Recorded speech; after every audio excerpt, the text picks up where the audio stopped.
The show is about a man named Neil Bremer, played by Ted Danson, who is happily retired but kind of realizes he might need to have a third act in his life and run for mayor of Los Angeles, just to kind of prove to his teenage daughter that he has something to contribute to the world. Yeah, he's gotten to a point in his life where he's achieved a certain amount of success and he thinks he's satisfied and done, and realizing that maybe he wants one more bite at the apple. We write workplace comedies for the most part. I guess Kimmy's not, but like we like workplace comedies, and we also each have a family, and so the idea of someone who's trying to get back into the workforce but also have a home life, and those two different kind of shows coming together, we love an ensemble workplace comedy as much as any American. Yeah, and as you said, we haven't really done that family tension, really. A lot of 30 Rock was about Liz Lemon trying to balance those things, but while trying to find what her idea of a family was. The idea of someone having a kid who's giving them a hard time, and that the way that dynamic works, and the way someone as high status and funny and important as not just Ted, but the character of Neil is, he can still fall apart in front of this 15-year-old, is a really fun way to get story and to get at character stuff. This is definitely not a show about politics. It's just a show about people. It's about relationships within the workplace, and also about parenting and how scared you can be of your teenager.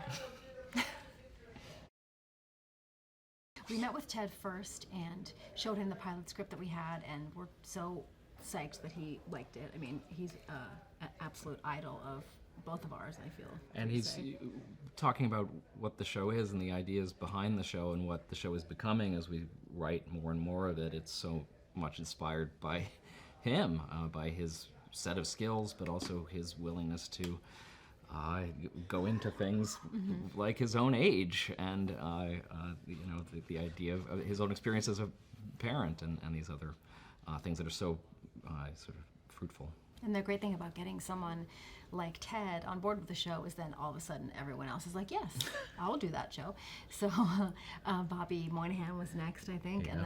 and then Holly Hunter we met with, and again, we couldn't believe it. She was like, yeah, okay. And we're like, really? You know you're Holly Hunter, right? You don't have to. You don't have to work with us. We're dummies. And it's just been building from there, and it's incredibly exciting.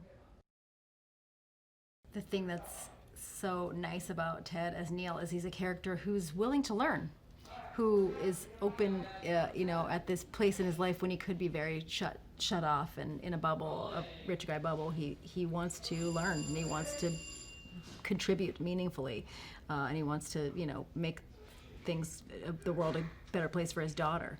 And one of the fun things with Ted is that he's so lovable and charming that you can let him be wrong in ways that not all actors can get away with, and let him grow and learn from those mistakes that we're looking forward to exploring. Yeah. And I don't know, thematically, it's also, I guess, about, we like to write shows where you just assemble a bunch of very different people with very different points of view and kind of let them boil with each other. And I think it is about, in some ways, the way we all feel of like everyone's got a very different POV and everything.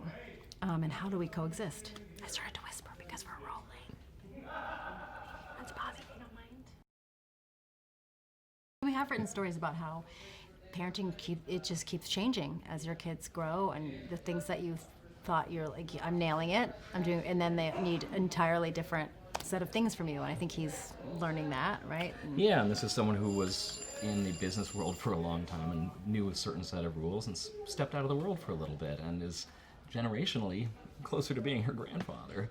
And so the kind of hurdles and things that he's trying to cope with as a single father, as a widower, are kind of above and beyond, hopefully comically so. Hopefully in good ways reminds us of 30 Rock, getting to write for a big ensemble in a workplace. At the same time, I think it has more heart from jump because of the father-daughter story. That's the hope. I think going into this, coming off of Unbreakable Kimmy Schmidt, which is the last thing that we did, not that was high concept, but this is a very low concept comedy in a way that it's just like, our hope is just that people will enjoy this ensemble and want to hang out with them, want to spend time with them as they go through their kind of everyday experiences. Yeah, and I think as much as the show isn't political, the fact that it's a workplace full of people who chose politics means that it's a group of people who want to do good one way or another. And they often disagree about how they're going to do good, but their ultimate goal with each other, with the city, whatever, is to do the best thing. And we think that that'll also help give the workplace heart too. I think it's a really super strong ensemble of performers where every single person is funny, top to bottom. Yeah. We're both just excited to be back on NBC and doing broadcast television. It's a different kind of rhythm, it's different kinds of jokes and relationships, but ones that we grew up with and that we've always loved.